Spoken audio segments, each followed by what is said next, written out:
Welcome to master mind of GK. एक बार फिर से आप लोग का स्वागत है मास्टर माइंड ऑफ जीके में। फ्रेंड्स, आज इस वीडियो में साइंस का 50 महत्वपूर्ण ऑब्जेक्टिव सवाल को देखेंगे जो आगामी तमाम प्रतियोगिता परीक्षा के लिए काफ़ी महत्वपूर्ण है, जैसे आपका Bihar police fireman, railway group D और बिहार दरोगा पीटी एग्जाम के लिए। तो पूरा वीडियो जरूर देखिएगा। रिक्वेस्ट है फ्रेंड्स कि अभी तक चैनल को सब्सक्राइब नहीं किए तो चैनल को सब्सक्राइब कर और बेल आइकन को जरूर दबा दीजिएगा ताकि महत्वपूर्ण वीडियो का नोटिफिकेशन मिलता रहे। चलिए, तो आज का पहला सवाल आप लोग गेस करिएगा फ्रेंड्स कि 50 प्रश्न जो साइंस का है इसमें से आप कितना सही कर पाते हैं, और कमेंट करके हमें आप लोग जरूर बताइएगा। थोड़ा सा वक्त दूंगा फ्रेंड्स। चलिए, आज का पहला सवाल है, छाती के आसपास की हड्डियों को क्या कहा जाता है। तो एक नंबर सवाल का करेक्ट आंसर क्या होगा फ्रेंड्स? तो पहला का जो करेक्ट आंसर हो जाएगा, गेस कीजिए, रिब्स कहा जाता है। ऑप्शन नंबर सी इसका करेक्ट आंसर होगा। ठीक है, पहला का सी, छाती के आसपास की हड्डियों को क्या कहा जाता है, तो रिब्स कहा जाता है। सवाल नंबर 2 है कि किस मांसपेशियां को कंकाल मांसपेशियां भी कहा जाता है। ऑप्शन आपके सामने, फटाफट गेस किए, किस मांसपेशियां को कंकाल मांसपेशियां कहा जाता है। 2 का correct answer option number D होगा। ठीक है, ऐच्छिक मांसपेशियां को कंकाल मांसपेशियां भी कहा जाता है। सवाल नंबर 3 देखिए फ्रेंड्स कि नेत्र गोलक किस सेट द्वारा संचालित होता है। 4 मांसपेशियों के सेट के द्वारा, 6 मांसपेशियों के सेट के द्वारा, 8 मांसपेशियों के सेट के द्वारा या 10 मांसपेशियों के सेट के द्वारा। करेक्ट आंसर क्या होगा, गेस कीजिए। 3 नंबर सवाल का correct answer option number b होगा। ऑप्शन नंबर 20 का करेक्ट होगा। 6 मांसपेशियों के सेट द्वारा नेत्र गोलक संचालित होता है। ठीक है, सवाल नंबर 4 को देखिए फ्रेंड्स, और ये देखिए सभी प्रश्न है जो किसी न किसी एग्जाम में पूछा हुआ है फ्रेंड्स, चुनिंदा प्रश्नों का संग्रह है, तो सभी को याद कर लीजिएगा। वृषणों से कौन सा हार्मोन स्रावित होता है। वृषणों से कौन सा हार्मोन स्रावित होता है। 4 नंबर सवाल का करेक्ट आंसर क्या होगा, गेस कीजिए। तो 4 नंबर सवाल का जो आपका करेक्ट आंसर हो जाएगा फ्रेंड्स, ऑप्शन नंबर ए हो जाएगा। ठीक है, आपका टेस्टोस्टेरोन हार्मोन स्रावित होता है। 4 का जो करेक्ट आंसर है क्या हो जाएगा, ऑप्शन नंबर ए हो जाएगा। 5 नंबर सवाल को देखें। 5 नंबर सवाल आपका है, निम्नलिखित में से किस गैस का उपयोग खाद्य पदार्थों को ऑक्सीकृत होने से रोकने के लिए किया जाता है। महत्वपूर्ण सवाल है फ्रेंड्स, गेस कीजिए इसका राइट आंसर क्या होगा। तो 5 नंबर सवाल का जो करेक्ट आंसर हो जाएगा, गेस कर लेंगे आप लोग, तो ऑप्शन नंबर डी इसका करेक्ट आंसर होगा। किस गैस का उपयोग खाद्य पदार्थ को ऑक्सीकृत होने से रोकने के लिए किया जाता है, तो आपका नाइट्रोजन इसका करेक्ट आंसर होगा। सवाल नंबर 6 को देखिए। 6 नंबर सवाल आपका है, वनस्पति तेल का हाइड्रोजनीकरण एक उदाहरण है। किसका उदाहरण है, बहुत ही वीवीआई सवाल है फ्रेंड्स, एग्जाम में पूछा हुआ सवाल है। 6 का करेक्ट आंसर क्या होगा कि वनस्पति तेल का हाइड्रोजनीकरण एक उदाहरण है। किसका, तो ये संकलन अभिक्रिया का उदाहरण है। 6 का correct answer option number c हो जाएगा। ठीक है, किसका, संकलन अभिक्रिया का उदाहरण है। 7 नंबर सवाल देखें, आवर्धक शीशा होता है, क्या होता है वो, एक उत्तल लेंस होता है या अवतल लेंस होता है, या एक उत्तल दर्पण होता है या अवतल दर्पण होता है। तो देखिए, आवर्धक जो आपका शीशा होता है वो एक उत्तल लेंस होता है। ठीक है, 7 का जो करेक्ट आंसर हो जाएगा ऑप्शन नंबर ए हो जाएगा। 8 नंबर सवाल को देखें। 8 नंबर सवाल है, प्रकाशिक तंतु किस सिद्धांत पर कार्य करता है। गेस कीजिए, विसरण पे या पूर्ण आंतरिक परावर्तन या प्रकीर्णन या अपवर्तन। तो प्रकाशिक तंतु है जो आपका पूर्ण आंतरिक परिवर्तन के सिद्धांत पे कार्य करता है, इसलिए ऑप्शन नंबर बी इसका करेक्ट आंसर हो जाएगा। 8 का भी। 9 नंबर सवाल देखिए। 9 नंबर सवाल आपका है कि निम्न में से कौन सा परजीवी नहीं है। इनमें से कौन है जो परजीवी का उदाहरण नहीं है, जू, मच्छर, किलनी या घरेलू मक्खी। करेक्ट आंसर क्या होगा फ्रेंड्स, गेस कीजिए। ऑप्शन नंबर डी, घरेलू मक्खी है जो फ्रेंड्स आपका परजीवी का उदाहरण नहीं है। बाकी जू, मच्छर और किलनी है जो आपका परजीवी का उदाहरण है, घरेलू मक्खी है जो इसका उदाहरण नहीं है, इसलिए ऑप्शन नंबर डी इसका करेक्ट आंसर होगा। सवाल नंबर 10 को देखें। डायलेक्सिया नाम सुनेंगे फ्रेंड्स। डायलेक्सिया किससे संबंधित है। डायलेक्सिया एक तरह की बीमारी है फ्रेंड्स, तो किससे संबंधित है, तो राइट आंसर क्या होगा, बेमेल अक्षरों को पढ़ने में कठिनाई से, या हार्ट से, या बच्चों की एक प्रकार की बीमारी है, या वृक्क की बीमारी से संबंधित है। तो देखिए इसका जो करेक्ट आंसर होगा डायलेक्सिया फ्रेंड्स, वो हो जाएगा आपका बेमेल अक्षरों को पढ़ने में कठिनाई से। ऑप्शन नंबर ए इसका करेक्ट आंसर होगा। चलिए 11 नंबर सवाल को देखिए। 10 का ए हो गया फ्रेंड्स। 11 नंबर सवाल देखिए, इक्को मार्क किससे संबंधित है। 11 नंबर सवाल का करेक्ट आंसर क्या होगा फ्रेंड्स, बताएं। तो इसका correct answer option number c, वो ये पर्यावरण से संबंधित है। ठीक है, लास्ट में कमेंट करके बताइएगा 50 में से कितना सही किया आपने। तो इको मार्क किससे, तो पर्यावरण से संबंधित है। डिटेल में देख ले फ्रेंड्स कि इको मार्क लेवल उन उपभोक्ताओं वस्तुओं को प्रदान किया जाता है जो पर्यावरणीय मानदंडों और भारतीय मानकों की गुणवत्ता अपेक्षाओं को पूरा करता है। ठीक है, उन्हीं को इको मार्क दिया जाता है। ठीक है, तो इसमें ऑप्शन के हिसाब से आपका पर्यावरण से हो जाएगा फ्रेंड्स। ठीक है, इको मार्क किससे संबंधित है, तो आपका पर्यावरण से। चलिए अगला सवाल देखते हैं। 12 नंबर सवाल है आपका कि किस हार्मोन को मादा हार्मोन के नाम से भी जाना जाता है। बहुत इंपॉर्टेंट सवाल है। 12 नंबर सवाल, मादा हार्मोन के नाम से कौन जाना जाता है। तो सवाल नंबर 12 का जो आपका करेक्ट आंसर हो जाएगा ऑप्शन नंबर बी हो जाएगा फ्रेंड्स, एस्ट्रोजन। ठीक है, एस्ट्रोजन हार्मोन को मादा हार्मोन भी कहा जाता है। 12 का correct answer option number b हो जाएगा। 13 नंबर सवाल को देखिए। 13 नंबर सवाल आपका है, निम्नलिखित में से कौन सी ग्रंथि केवल यौवन तक सक्रिय रहती है। ठीक है, यौवन तक, यानी कि जब तक जवानी रहती है फ्रेंड्स तभी तक ये सक्रिय रहती है, उसके बाद से सक्रिय नहीं रहती है। तो 13 नंबर सवाल का करेक्ट आंसर क्या होगा, इसका हो जाएगा करेक्ट आंसर फ्रेंड्स थाइमस ग्रंथि, ऑप्शन नंबर बी। कौन सी ग्रंथि केवल यौवन तक सक्रिय रहती है, तो थाइमस ग्रंथि है जो यौवन तक सक्रिय रहती है। ऑप्शन नंबर बी इसका आपका करेक्ट आंसर होगा, थाइमस ग्रंथि। सवाल नंबर 14 को देखें। चुंबकीय क्षेत्र की माप इकाई क्या है। चलिए फ्रेंड्स गेस कीजिए फटाफट, टेस्ला, कैंडेला, ओम या पास्कल। चुंबकीय क्षेत्र की माप इकाई क्या है, तो ऑप्शन नंबर ए टेस्ला इसका करेक्ट आंसर हो जाएगा। चलिए सवाल नंबर 15 को देखिए। 15 नंबर सवाल आपका है, निम्नलिखित में से सदिश राशि है, सदिश राशि इसमें से कौन है। 15 का गेस कीजिए, द्रव्यमान, समय, आयतन या वेग। तो सदिश राशि कौन हो जाएगा इसमें, ऑप्शन नंबर डी इसका करेक्ट आंसर हो जाएगा। ठीक है, 15 का correct answer option number D हो जाएगा। 16 नंबर सवाल देखें। किसी वस्तु का ताप किसका सूचक है, बहुत इंपॉर्टेंट सवाल है। 16 का गेस कीजिए। 16 नंबर सवाल का करेक्ट आंसर क्या होगा फ्रेंड्स, फटाफट गेस करें कि किसी वस्तु का ताप किसका सूचक है। उसके अणुओं की कुल ऊर्जा का, उसके अणुओं की औसत ऊर्जा का, उसके अणुओं के कुल वेग का, उसके अणुओं के औसत गतिज ऊर्जा का। करेक्ट आंसर ऑप्शन नंबर आपका डी होगा। ठीक है, किसी वस्तु का ताप किसका सूचक है, तो उसके अणुओं के औसत गतिज ऊर्जा का सूचक है। ठीक है, याद रखिए गतिज ऊर्जा ध्यान से। चलिए अगला सवाल देखते हैं। अगला सवाल 17 नंबर सवाल को देखें। ये भी बहुत इंपॉर्टेंट सवाल है कि गैस तापमापी द्रव तापमापियों की तुलना में ज़्यादा संवेदी होते हैं। ठीक है, गैस तापमापी द्रव तापमापियों की तुलना में ज़्यादा सेंसिटिव होते हैं, ज़्यादा संवेदी होते हैं, क्योंकि क्या होता है। 17 का जो करेक्ट आंसर है गेस कीजिए, क्योंकि गैस का प्रसार गुणांक अधिक होता है। ठीक है, तो गैस तापमापी द्रव तापमापी की तुलना में ज़्यादा संवेदी होते हैं, क्यों, क्योंकि गैस का जो प्रसार गुणांक होता है वो अधिक होता है। बहुत ज़्यादा वीवीआई सवाल है फ्रेंड्स, इसको याद रखिएगा। तो 17 का करेक्ट आंसर हो जाएगा ऑप्शन नंबर बी। ठीक है, और ये सभी आपको वेबसाइट पर भी क्वेश्चन मिल जाएगा फ्रेंड्स। ठीक है, ये सभी जो साइंस प्रैक्टिस सेट कर करके वेबसाइट पे सब डाल देता हूँ, उसे वहाँ पर जा करके कभी भी आप इसका प्रैक्टिस सेट कर सकते हैं। ठीक है, पीडीएफ की जरूरत नहीं फ्रेंड्स, वहाँ पर आप पढ़ा रहेगा, जब भी चाहे वहाँ पर जा करके प्रैक्टिस सेट कर सकते हैं। तो 17 नंबर सवाल का जो करेक्ट आंसर हो जाएगा ऑप्शन नंबर बी हो जाएगा, गैस का प्रसार गुणांक अधिक होता है। 18 नंबर सवाल को देखें। चांदी की ऊष्मीय चालकता तांबे की ऊष्मीय चालकता की अपेक्षा क्या होती है। ये भी देखिए आपका पूछा हुआ सवाल है। चांदी की ऊष्मीय चालकता तांबे की ऊष्मीय चालकता से क्या होगा, कम होगा, बराबर होगा, अधिक होगा, या इनमें से कोई नहीं। 18 का correct answer option number c होगा। चांदी की जो ऊष्मीय चालकता होती है वो तांबे की ऊष्मीय चालकता की अपेक्षा क्या होता है, अधिक होती है। ऑप्शन नंबर सी इसका करेक्ट आंसर होगा 18 का। 19 नंबर सवाल को देखिए। बोलोमीटर मापन की एक युक्ति है।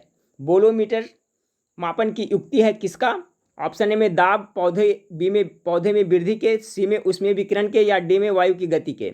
19 नंबर सवाल का करेक्ट आंसर क्या होगा गेस करें, तो ऑप्शन नंबर सी इसका करेक्ट आंसर होगा ऊष्मीय विकिरण के। याद रखिएगा बोलोमीटर। सवाल नंबर 20 देखें। निम्नलिखित में से कौन ऊष्मा का सर्वोत्तम चालक है। ऊष्मा का सर्वोत्तम चालक इसमें कौन होगा फ्रेंड्स, जल, पारा, लकड़ी या चमड़ा। करेक्ट आंसर हो जाएगा फ्रेंड्स ऑप्शन नंबर बी, पारा है जो ऊष्मा का सर्वोत्तम चालक है।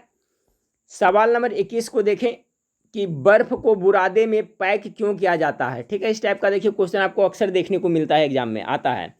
तो बर्फ को बुरादे में क्यों पैक किया जाता है, दिमाग लगाएं फ्रेंड्स, इसका राइट आंसर क्या होगा। बुरादा बर्फ से चिपकता नहीं इसलिए, बुरादा आसानी से पिघलने नहीं देता है इसलिए, बुरादा ऊष्मा का कुचालक होता है इसलिए, बुरादा ऊष्मा का सुचालक होता है इसलिए। तो क्यों बर्फ को बुरादे में पैक क्यों किया जाता है?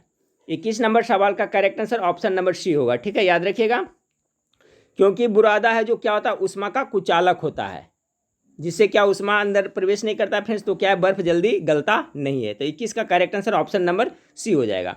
चलिए 22 नंबर सवाल को देखें कि निम्नलिखित में से किसे आरबीसी का कब्रिस्तान कहा जाता है? आरबीसी रेड ब्लड कॉर्पुलेसेस, लाल रक्त कनिकाएं का कब्रिस्तान किसे कहा जाता है फ्रेंड्स? तो 22 नंबर सवाल का करेक्ट आंसर क्या होगा, गेस कीजिए। अस्थि को, यकृत को, प्लीहा को या परिशोधिका को?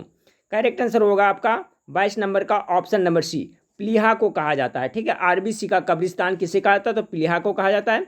देखिए आरबीसी का जीवन काल के बारे में भी याद रखिएगा, लगभग 120 दिन इसका जीवन काल होता है फ्रेंड्स। ये भी पूछा जाता है कभी कभी कि आरबीसी का जीवन काल कितना होता है, तो 120 दिन होता है। जबकि अगर डब्ल्यूबीसी का जीवन काल के बारे में पूछा जाए तो कितना होता है, 3 से 4 दिन ही होता है डब्ल्यूबीसी का। ठीक है, हमारे शरीर में प्रतिरोधी क्षमता का निर्माण यही डब्ल्यूबीसी करता है फ्रेंड्स। ठीक है, इसका जीवन काल 3 से 4 दिन होता है, लेकिन आरबीसी का जीवन काल कितना, 120 दिन होता है। और आरबीसी का कब्रिस्तान किसे कहा जाता है? तो प्लीहा को कहा जाता है फ्रेंड्स। और आरबीसी का निर्माण कहाँ होता है? तो आपका बोन मैरो यानी अस्थि मज्जा में निर्माण होता है। ये भी याद रखिए, अगर पूछे आरबीसी का निर्माण कहाँ होता है तो आपका अस्थि मज्जा यानी बोन मैरो में होता है, और इसका कब्रिस्तान प्लीहा को कहा जाता है।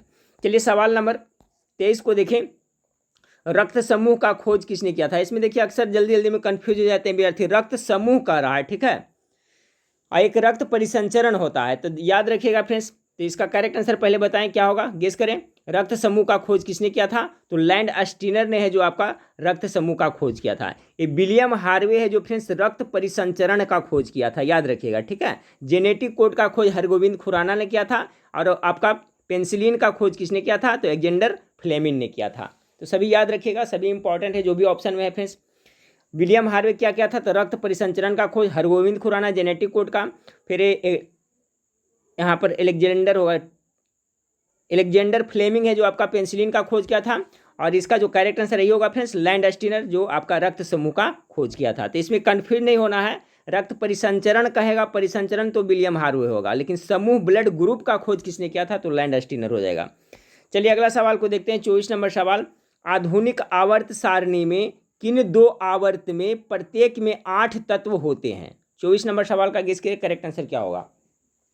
आधुनिक आवर्त सारणी में किन 2 आवर्त में प्रत्येक में 8 तत्व होते हैं?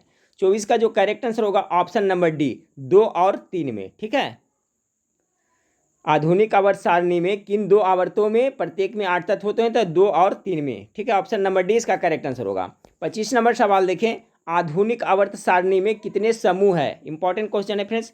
तो देखिए आधुनिक आवर्त सारणी जिसके जन्मदाता किसे माना जाता है? तो मोसले साहब को माना जाता है, ये भी याद रखिएगा। ठीक है, आधुनिक आवर्त सारणी का जन्मदाता किसे कहा जाता है, जनक किसे कहा जाता है? तो मोसले साहब को कहा जाता है, तो ये भी याद रखिएगा। तो आधुनिक आवर्त सारणी में कितने समूह है? तो 18 समूह है, ऑप्शन नंबर डी 25 का करेक्ट आंसर हो जाएगा। और आपका जो आवर्त सारणी का जन्मदाता सिर्फ पूछे यानी प्राचीन आधुनिक आवर्त सारणी का जन्मदाता किसे? तो मेंडलीफ को माना जाता है। मेंडली साहब ने जो आपका आवर्त सारणी बनाया था वो क्या किस पे बनाया था? तो परमाणु भार यानी परमाणु द्रव्यमान पर सजाया था तत्वों को। लेकिन जो आधुनिक आवर्त सारणी के जन्मदाता मोसले साहब हैं, परमाणु संख्या यानी परमाणु क्रमांक पे सजाया है, ये अंतर है फ्रेंड्स, याद रखिएगा। तो आधुनिक आवर्त सारणी में कितने समूह है? तो 18 समूह है। 26 नंबर सवाल देखिए, रासायनिक अभिक्रिया में निम्न में से प्रभावित होता है। बहुत इंपॉर्टेंट सवाल है, गेस करिएगा फ्रेंड्स, लास्ट में जरूर बताइए कितना आपने सही किया। रासायनिक अभिक्रिया में निम्न में से प्रभावित होता है, क्या प्रभावित होता है? इलेक्ट्रॉन प्रभावित होता है, प्रोटॉन प्रभावित होता है, न्यूट्रॉन होता है, या उपयुक्त सभी प्रभावित होता है? चलिए फटाफट गेस कीजिए इसका करेक्ट आंसर क्या होगा। तो 26 का जो करेक्ट आंसर होगा फ्रेंड्स, ध्यान से याद रखिएगा, बहुत सारे स्टूडेंट डी मार रहे होंगे लेकिन डी इसका गलत हो जाएगा। ठीक है, जब भी रासायनिक अभिक्रिया होता है तो इसमें इलेक्ट्रॉन प्रभावित होता है। 26 का correct answer option number A हो जाएगा। 27 नंबर सवाल को देखिए, 27 नंबर सवाल है, आवर्त सारणी में सबसे हल्का तत्व कौन है? चलिए हल्का तत्व सबसे कौन है, सिंपल सा क्वेश्चन है, गेस किए फटाफट। इसका करेक्ट आंसर हो जाएगा ऑप्शन नंबर ए, लिथियम है जो आपका आवर्त सारणी में सबसे हल्का तत्व है। 28 नंबर सवाल को देखिए, 28 नंबर सवाल है, माचिस उद्योग में प्रयोग किए जाने वाला रसायन है। बहुत टॉप मोस्ट वीवीआई सवाल है, माचिस उद्योग में कौन सा रसायन का प्रयोग किया जाता है? 28 का करेक्ट आंसर क्या होगा? ऑप्शन ए में potassium chlorate, potassium phosphate, potassium hypochlorite या पोटेशियम सल्फाइड। 28 नंबर सवाल का जो भी स्टूडेंट ऑप्शन नंबर ए कर रहे हैं ना, उनका सही होगा, पोटेशियम क्लोरेट का प्रयोग किया जाता है। 28 का correct answer option number A होगा। माचिस उद्योग में किस रसायन का प्रयोग किया जाता है, तो पोटेशियम क्लोरेट का प्रयोग किया जाता है। 29 नंबर सवाल को देखें, खगोलीय दूरदर्शी से बना प्रतिबिंब होता है। टॉप मोस्ट भी है सवाल। खगोलीय दूरदर्शी से, ध्यान रखिएगा, खगोलीय दूरदर्शी से बना प्रतिबिंब क्या होता है, तो बड़ा होता है और काल्पनिक होता है, यानी ऑप्शन नंबर बी इसका करेक्ट आंसर हो जाएगा। 29 का correct answer option number b होगा। 30 नंबर सवाल को देखिए, सामान्य आंखों के लिए स्पष्ट दृष्टि की न्यूनतम दूरी कितनी होती है। ठीक है फ्रेंड्स, सिंपल है क्वेश्चन कि देखने की न्यूनतम स्पष्ट दूरी कितनी होती है। ठीक है, तो 30 नंबर सवाल का फटाफट गेस किए क्या होगा right answer, option number c हो जाएगा। 25 सेंटीमीटर देखने की न्यूनतम स्पष्ट दूरी है। 31 नंबर सवाल को देखें, वायुमंडल में प्रकाश के विसरण का कारण क्या है। कार्बन डाइऑक्साइड या जलवाष्प के कारण होता है, या हीलियम या धूलकण के कारण। तो देखिए, वायुमंडल में प्रकाश का जो विसरण होता है, इसका मुख्य कारण देखा जाए तो आपका क्या है फ्रेंड्स, धूलकण है, यानी ऑप्शन नंबर डी इसका करेक्ट आंसर हो जाएगा। चलिए सवाल नंबर 32 को देखें कि मिट्टी के घड़े में निम्न में से किस क्रिया के कारण जल ठंडा रहता है। ये भी सवाल बहुत बार एग्जाम में रिपीट हुआ है। द्रवण के कारण, या वाष्पीकरण के कारण, या उधरोपातन होगा, टाइपिंग मिस्टेक हुआ है फ्रेंड्स। ठीक है, उधरोपातन या उपयुक्त सभी।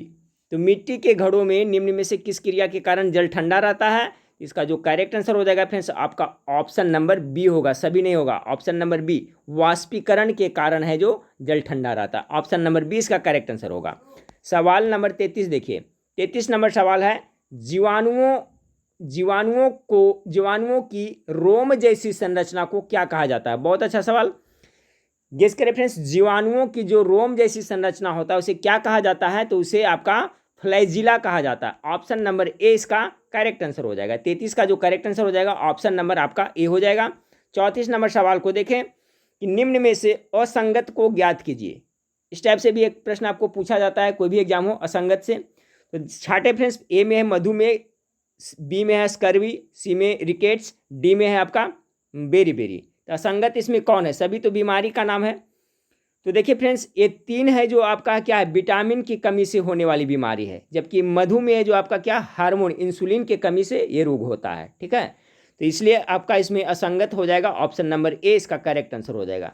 स्कर्वी विटामिन सी के कमी से होता है, विटामिन डी के कमी से रिकेट्स होता है फ्रेंड्स, जिसे सूखा रोग कहते हैं, बच्चों में ज़्यादा होता है, और विटामिन डी की कमी से क्या होता है, बेरी रोग होता है। तो इसमें असंगत छाटना था, तो आपका करेक्ट आंसर क्या होगा, ऑप्शन नंबर ए, मधुमेह है जो इंसुलिन के कमी से कारण होता है, बाकी तीनों वजह विटामिन की कमी से होती है। 35 नंबर सवाल को देखें, पीलिया रोग किसके सही रूप से काम नहीं करने पर होता है। पीलिया रोग जिसे जॉन्डिस भी कहा जाता है। ठीक है, तो क्या काम नहीं करता है हमारे शरीर का, कौन सा अंग नहीं काम करता है ठीक से, तो ये रोग हो जाता है। गुर्दा, तंत्रिका तंत्र, लीवर, यहाँ पर फ्रेंड्स तमाशा, यहाँ टाइपिंग कुछ मिस्टेक हुआ है। ठीक है, यहाँ पर टाइपिंग मिस्टेक हुआ है, कुछ दूसरा वर्ड होगा। चलिए इसी 3 में से आप गेस करें फ्रेंड्स कि पीलिया रोग है जो किसके सही रूप से काम नहीं करने पर होता है। तो करेक्ट आंसर क्या हो जाएगा फ्रेंड्स, ऑप्शन नंबर आपका सी हो जाएगा, लीवर, यानी कि क्या, यकृत ठीक ढंग से काम नहीं करेगा तो आपका ये पीलिया रोग हो जाता है। ठीक है फ्रेंड्स, तो इसका करेक्ट आंसर क्या हो जाएगा आपका ऑप्शन नंबर सी, लीवर, यकृत इसका करेक्ट आंसर होगा। और ऐसे भी क्वेश्चन पूछा जाता है फ्रेंड्स कि आपका जो पीलिया रोग होने से मानव शरीर का कौन सा अंग प्रभावित होता है। ठीक है, तो कौन सा प्रभावित होता है, आपका यकृत ही प्रभावित होता है ना, यकृत है यही प्रभावित होता है। तो ऑप्शन नंबर इसका सी इसका करेक्ट आंसर हो जाएगा। 36 नंबर सवाल को देखें, निम्नलिखित में से कौन सा रोग बैक्टीरिया से होता है। चलिए गेस कीजिए 36 नंबर सवाल का, तपेदिक, पीलिया, मम्पस या चेचक। बैक्टीरिया यानी कि आपका जीवाणु से होने वाला रोग। तो देखिए फ्रेंड्स, पीलिया, मम्पस, चेचक, ये सभी किससे होता है, ये सभी आपका विषाणु से होता है। ठीक है, ये सभी है जो किससे होता है, तो वायरस से ये सब रोग होता है।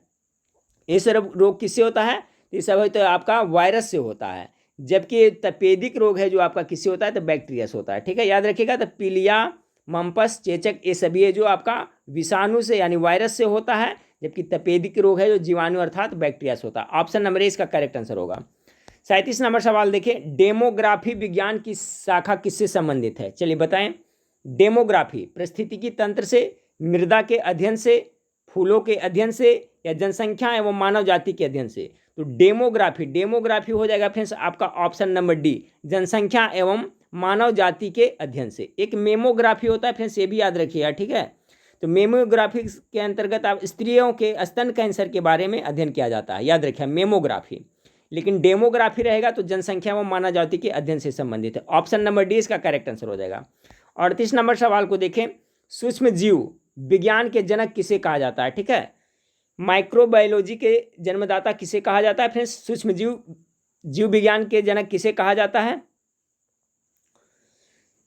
तो 38 नंबर सवाल का जो करेक्ट आंसर हो जाएगा friends option number c, Louis Pasteur को कहा जाता है। ठीक है, सूक्ष्म जीव विज्ञान के जनक किसे कहा जाता है? तो लुई पास्चर को कहा जाता है। लुई पास्चर फ्रेंड्स जिन्होंने दूध पास्चुराइजेशन का भी खोज किया था, ये भी आप लोग याद रखिएगा। तो 38 का correct answer option number c होगा।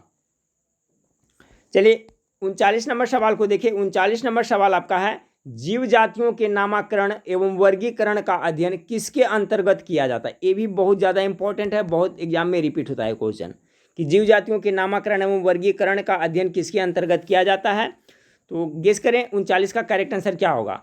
39 का जो आपका करेक्ट आंसर हो जाएगा ऑप्शन नंबर बी हो जाएगा। ठीक है, टैक्सोनॉमी के अंतर्गत जीव जातियों के नामकरण एवं वर्गीकरण का अध्ययन किया जाता है। टैक्सोनॉमी, ऑप्शन नंबर बी इसका करेक्ट आंसर हो जाएगा।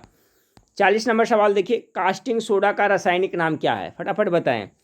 कास्टिंग सोडा का sodium bicarbonate, sodium carbonate, potassium nitrate या सोडियम हाइड्रोक्साइड? तो कास्टिंग सोडा किसे कहते हैं? इसका रासायनिक नाम क्या हो जाएगा? Sodium hydroxide, option number D इसका करेक्ट आंसर होगा।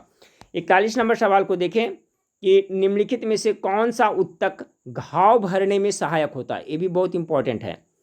घाव भरने में सहायक उत्तक का नाम क्या है?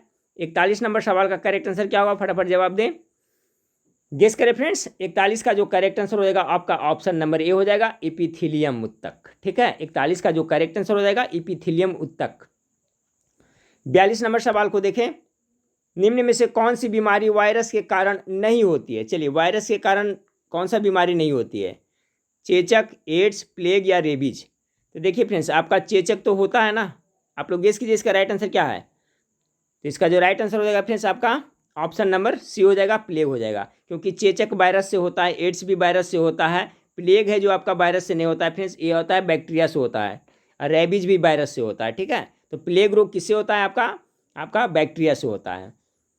चलिए सवाल नंबर 43 को देखें, लड़ो और उड़ो के नाम से किस हार्मोन को जाना जाता है? ये भी सवाल बहुत देखिएगा प्रैक्टिस सेट में मिलता रहेगा। 43 का करेक्ट आंसर क्या होगा? लड़ो और उड़ो के नाम से किस हार्मोन को जाना जाता है? तो एड्रीनेलिन। ठीक है, एड्रीनेलिन हार्मोन को आपको लड़ो और उड़ो हार्मोन कहा जाता है। चलिए 43 का correct answer option number c हो गया फ्रेंड्स। 44 नंबर सवाल देखें कि इंसुलिन में कौन सी धातु मौजूद है? बहुत इंपॉर्टेंट सवाल ये भी है। कौन सी धातु? गेस करें फ्रेंड्स, लोहा होता है या जस्ता होता है, कैल्शियम होता है या पोटेशियम होता है? 44 का, तो 44 नंबर सवाल का जो करेक्ट आंसर होगा friends option number b. Insulin में आपका कौन सा धातु मौजूद होता है? तो जस्ता मौजूद होता है, ऑप्शन नंबर बी इसका करेक्ट आंसर हो जाएगा। चलिए सवाल नंबर 45 को देखिए, निम्न में से हृदय की धड़कन नियंत्रित करने के लिए आवश्यक है कौन सा तत्व आवश्यक है? पोटेशियम, कैल्शियम, सोडियम या इनमें से कोई नहीं? तो 45 का जो करेक्ट आंसर हो जाएगा फ्रेंड्स ऑप्शन नंबर सी। ठीक है, निम्न में से हृदय की धड़कन को नियंत्रित करने के लिए सोडियम आवश्यक तत्व है। ठीक है, ऑप्शन नंबर सी इसका करेक्ट आंसर होगा 45 का सी। 46 नंबर सवाल देखें, निम्नलिखित में से कौन सा हार्मोन बच्चों के जन्म के बाद दूध बनने की प्रक्रिया को उत्तेजित करता है? बहुत ही इंपॉर्टेंट सवाल है फ्रेंड्स, बीबीआई सवाल है। गेस करें इसका राइट आंसर, देखिए आपका सही होता है या नहीं। निम्नलिखित में से कौन सा हार्मोन बच्चों के जन्म के बाद दूध बनने की प्रक्रिया को उत्तेजित करता है? एस्ट्रोजन, एंड्रोजन, प्रोलैक्टिन या प्रोजेस्टिन?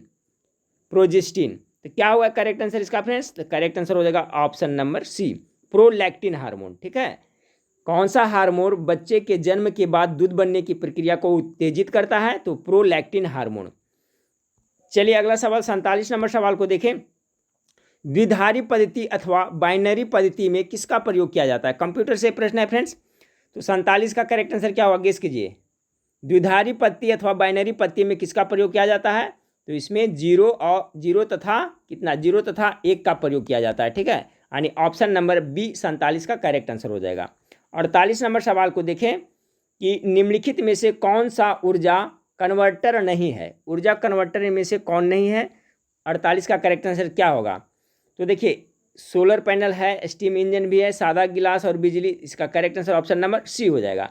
सादा गिलास है जो ऊर्जा कन्वर्टर नहीं है, बाकी सभी है जो आपका है।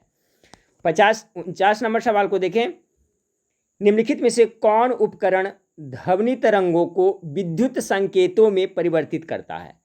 ध्वनि तरंग को विद्युत संकेत में कौन परिवर्तन करता है? माइक्रोफोन करता है, या लाउड स्पीकर करता है, या हेडफोन करता है, या एम्पलीफायर करता है? बहुत अच्छा सवाल है फ्रेंड्स। 49 नंबर सवाल का करेक्ट आंसर क्या होगा? तो ऑप्शन नंबर ए हो जाएगा, माइक्रोफोन। माइक्रोफोन है जो क्या करता है, ध्वनि ऊर्जा को विद्युत ऊर्जा में बदल देता है। ठीक है, तो क्वेश्चन यहाँ पर थोड़ा सा लिखा है, अलग से मॉडरेट किया है फ्रेंड्स, कि कौन सा उपकरण ध्वनि तरंग को विद्युत संकेत में परिवर्तित करता है। इसका हो जाएगा ऑप्शन नंबर ए। ऐसे पूछा जाता है फ्रेंड्स कि कौन सा उपकरण ध्वनि तरंग को ध्वनि ऊर्जा को विद्युत ऊर्जा में बदलता है, तो ये माइक्रोफोन करता है। और इसका जस्ट अपोजिट है जो लाउड स्पीकर करता है। ठीक है, तो आप दोनों को याद रखें फ्रेंड्स कि माइक्रोफोन है जो ध्वनि ऊर्जा को विद्युत ऊर्जा में बदलता है या विद्युत संकेत में बदलता है, और लाउड स्पीकर है वो क्या करता है, ये विद्युत ऊर्जा को ध्वनि ऊर्जा में बदलता है। ठीक है, तो दोनों का कॉन्सेप्ट याद रखें। चलिए फ्रेंड्स, इस वीडियो का लास्ट सवाल को देख लेते हैं। चंद्रशेखर सीमा किस पर लागू होती है? बताएं, सितारों पर, ज्वालामुखी पर, या प्रकाश की गति पर, या वनस्पति जीव पर? 50 नंबर सवाल का जो करेक्ट आंसर हो जाएगा आपका ऑप्शन नंबर ए, सितारों पर ए चंद्रशेखर सीमा लागू होती है। ठीक है फ्रेंड्स, तो ये 50 महत्वपूर्ण सवाल था फ्रेंड्स। आप कमेंट करके हमें जरूर बताइए कि 50 प्रश्न में से आप कितना सही किया। और आप लोग वेबसाइट पे फ्रेंड्स जाकर के पढ़ाई करते रहिएगा। बिहार पुलिस फायरमैन के सिलेबस के अनुसार से उस पर बहुत सारा प्रैक्टिस सेट डाला हुआ है फ्रेंड्स। फिजिक्स का पूरा डाला हुआ है, केमिस्ट्री का भी डाला हुआ है, और हिंदी का डाला हुआ है। केमिस्ट्री 1-2 दिन में आपका खत्म हो जाएगा। जो स्टूडेंट को पता नहीं वेबसाइट के बारे में, तो उसका लिंक इस वीडियो के नीचे दे देता हूँ फ्रेंड्स, डाला रहेगा। या नहीं तो आप जीके मास्टरमाइंड, ठीक है, जीके मास्टरमाइंड आप इसमें सर्च करिएगा गूगल में जाकर के, तो आपका मेरा वेबसाइट आ जाएगा। वहाँ पर जाकर के फ्री ऑफ कॉस्ट पढ़ाई प्रैक्टिस सेट कर सकते हैं। ठीक है, तो चलिए नेक्स्ट वीडियो में मिलते हैं फिर। देखने के लिए थैंक यू, धन्यवाद।